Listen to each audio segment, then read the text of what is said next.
I'm James O'Keefe. I'm right in the center of the Mexican-American border, and I see no border patrol. I see no security. Thousands of people have stood in my footsteps right now. They've come from South America, Honduras, Guatemala, and they've all crossed the border. And if they can cross, anybody can cross. And I'm here today to ask you, do you feel safe?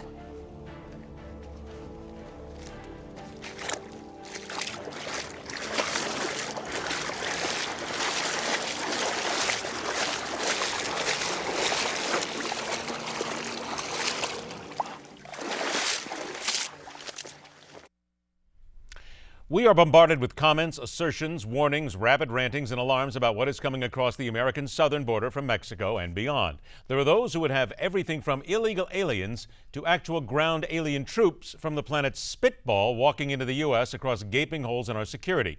But why do we never hear of anything possibly invading from the other direction?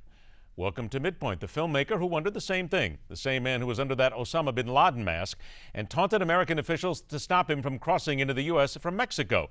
So he went to Canada for more than a cup of coffee and a donut. James O'Keefe joins us today. James, thanks for being here today. Great to be with you. Thanks for having me. James, last time we talked to you right after you crossed the Rio Grande, crossed into the United States. At that time, I asked you if you knew where you were going next. Did you know you were going into Canada? I did not. This was something we determined a week or two ago, right before we did it, actually, the day or two before. We decided that ISIS is such a threat that we actually decided to dress up like ISIS and see if we could get from Canada to the United States on a boat. We know that our southern border is porous, but what about our northern border? Are there security guards? Are there border patrol agents? And it is entirely possible that you can cross in a speedboat from Ontario to Ohio in an hour and not get caught. We were on a fishing boat, a Zodiac dinghy, dressed like a sort of a black masked ISIS terrorist. And we demonstrated that once again, we can get into our country and no one will be the wiser. All right, now as you're describing it here, hang tight because I'm going to let the audience see exactly what you did and get an idea of what it is, because here you are now crossing into Canada. Hiring a small boat to travel from Canada to the middle of Lake Erie could not be easier, and no one seemed to notice the terrorist on board. Yeah, right there. Get as close as you can.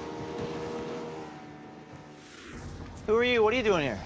My name's Abdul. I was just crossing the border into America. What are you going to do in America? Well, as you know, on August 17th, we stole Ebola from a lab in Liberia. We took the bandages and bed sheets, and then we covered themselves in hope that we get infected. How did you get here? Did you cross in a boat or something? Well, I used my British passport to get to Canada, and then, yes, I took a boat. No border patrol stopped you? Do you see any border patrol? So there it is. That's actually crossing from Canada into the United States, ostensibly here.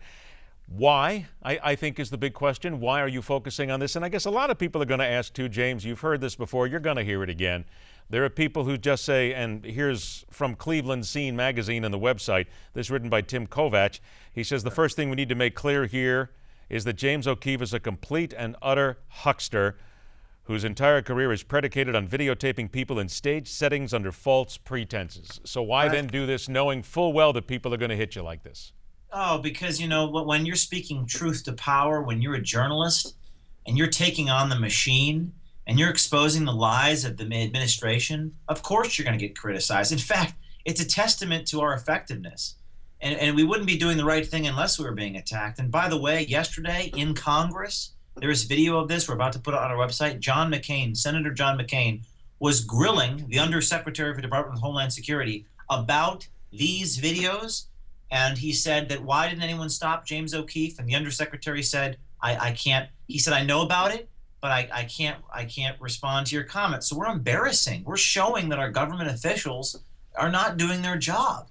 And I wish that these journalists like the one you just mentioned in Cleveland would get out of their offices, would go to the border, and would actually do some investigative reporting instead of criticizing the people who actually do. Here's a little bit more. Now, you mentioned this gentleman here, and this again is from Cleveland Scene, Tim Kovac. Had you seen this yet or heard about this? I haven't heard about this, no. Okay, here you go.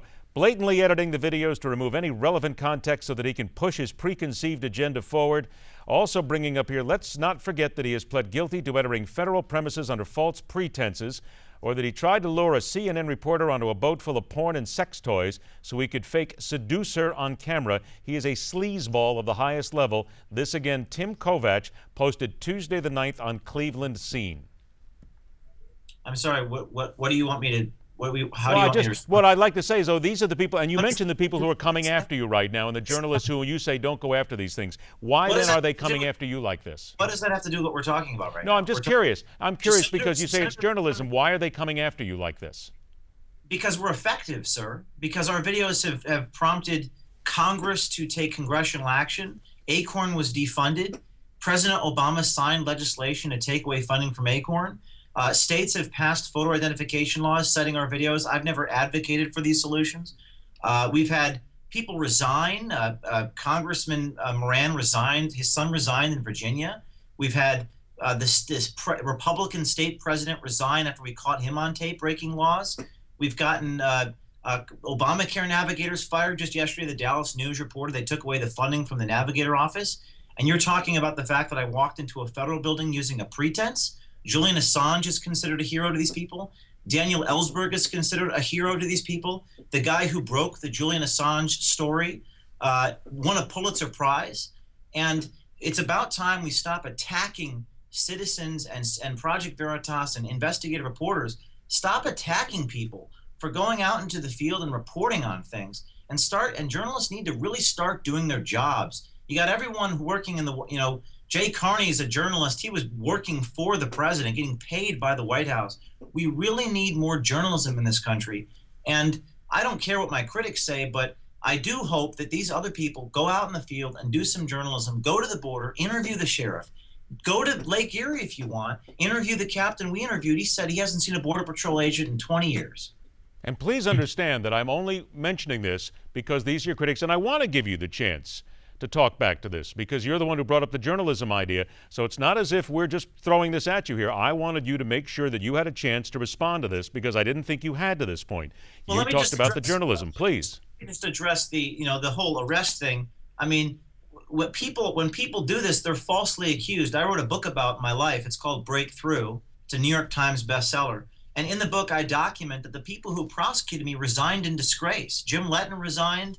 The Jan Mann family, who is close with Senator Landrieu, they resigned for their overzealous prosecutorial conduct. So the whole thing was fabricated to try to discredit me because I'm an independent journalist who doesn't work for CBS News. And the gentleman that you mentioned who wrote the story in Cleveland, he thinks that you're only a journalist if you work for a news corporation. I believe that journalism is an activity, not an identity. It is something that you do. It is not something that you are. Going to the borders and filming how porous they are is the very definition of journalism.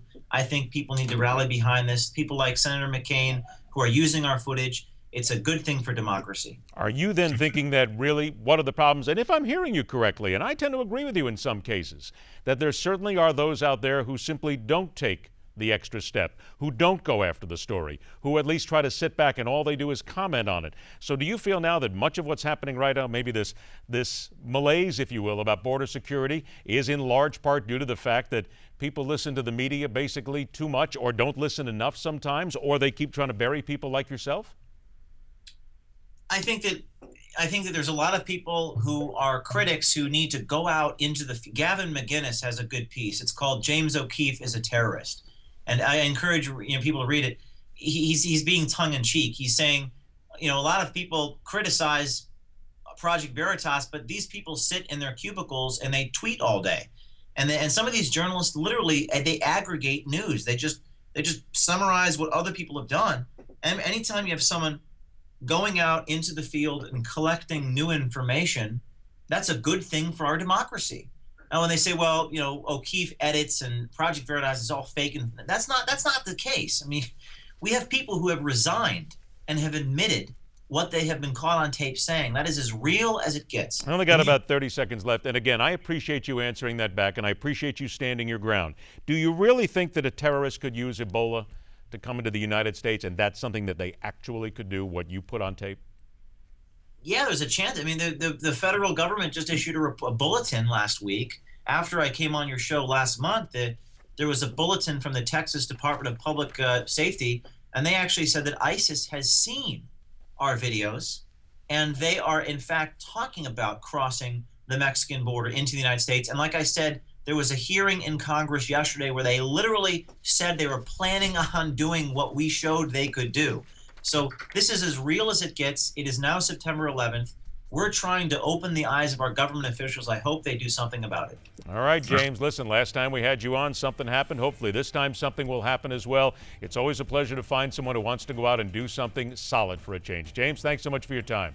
Thank you. All right, later on this hour, how the politicians, the people, and the pundits reacted to President Obama's ISIS crisis speech. That and a whole lot more coming up right here on MidPoint.